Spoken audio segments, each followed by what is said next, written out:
It's crazy that when you hear the name Russell Wilson, it's mostly associated with this. Play clock at 5. Pass is intercepted at the goal line by Malcolm Butler. Unreal. Malcolm Butler, who almost made the phenomenal play that wound up in Percy's arms. There are flags on the field for a celebration. Amazing. With this loss, the Seahawks did two things. For one, they could have been the first back-to-back champion since the Patriots did it in the early 2000s. And for two, they were only the fourth team in NFL history to lose the title-defending game in a Super Bowl. What if the Seahawks would have just ran the ball? Since 2015, how many times have y'all heard those words in that order? 5, maybe 6 million times? Especially when your running back is beast mode. It seems to me that way too many teams in the league throw the ball when they on the 1 yard line rather than just run it in. I mean, leave it to me, I would just run the ball 4 straight times and live with the result. But you got beast mode, right? And if they would have just ran the ball, we might very well be having a different conversation about Russell Wilson. One that may involve more people putting him where he actually deserves to be, and that's mentioned amongst the all-time greats. What's up, guys? My name is OG the Beast. Please drop a like if you enjoyed this video, and of course, subscribe to the channel if you're new. Hey, yo. Let's try to get this video to 50 likes for your boy, man. Let's see how much y'all love me. Now let's talk about some Russell Wilson. Drop my intro. It's killer raps, we got the hottest staff. In 03, I made a dynasty like Robert Kraft. Now the internet went crazy after that Super Bowl. As we all know, of course, this one play may have led to the demise of the Seattle Seahawks. The team would never be the same again. What were the Seahawks known for during that Super Bowl reign? Defense, the Legion of Boom. Russell Wilson got completely overshadowed by this dominant defense, and rightfully so, in a way.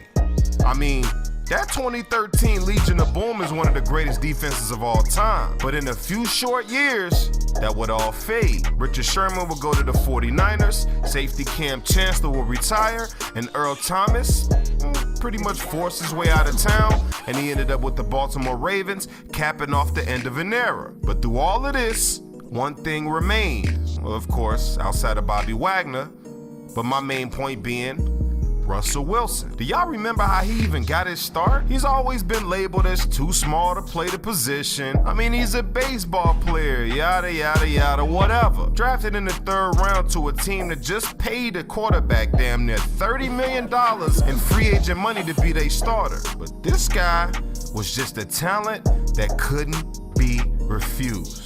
Hey, I remember my boy Mike Beasley telling me to watch out for this kid during the preseason, and I kept telling him, look, man, they just paid Matt Flynn $30 million to be their quarterback. There's no way that they would start this rookie over him.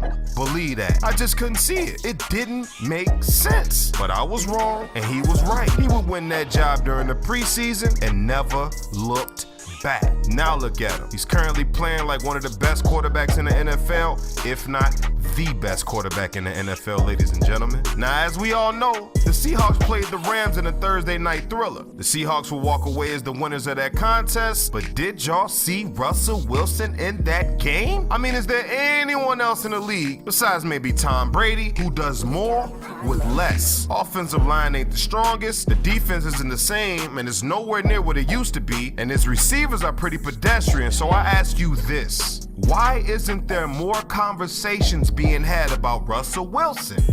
Hey, if nobody want to shed light on this boy, trust me, I will. Wilson is currently 1st in passer rating, 1st in completion percentage, 1st in touchdowns, and 2nd in yards per attempt. Let me ask y'all a question. Who's thrown more touchdown passes than Russell Wilson in the past 3 seasons? I'll answer it for you. Nobody. He leads the league in that category. I was watching First Things First the morning after the Thursday night game, and something Nick Wright said kind of stuck out to me. Here's what he said. But he's been that level of great. And I'm going to make a point that I made earlier in the week.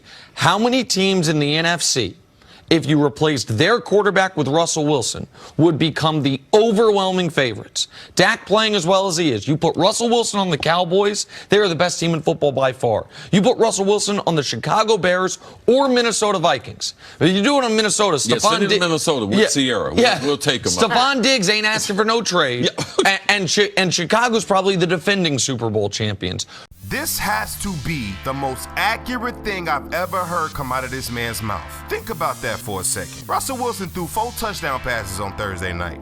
And they were to Tyler Lockett, Chris Carson, DK Metcalf, the rookie, and David Moore. So we got a guy who's trying to prove himself as the first option for the first time in Tyler Lockett, a 3-year pro who has a whopping 29 total catches in his career in David Moore, a promising rookie in DK Metcalf, and a running back named Chris Carson. Can you say more with less? Look, man, those are his targets he has to work with on offense. But someone is missing. I'm missing somebody. Oh yeah. That tight end, Will Dissly. Let's talk about this guy for a minute. This guy was a defensive end his first 2 seasons at the University of Washington. He would later transition into tight end for his junior and senior year because of his lack of skill at defensive end. He was used primarily as a blocking tight end, which explains why he only caught 26 balls in 2 seasons while playing the position. But it's okay. Hey, let's just put him with Russell Wilson.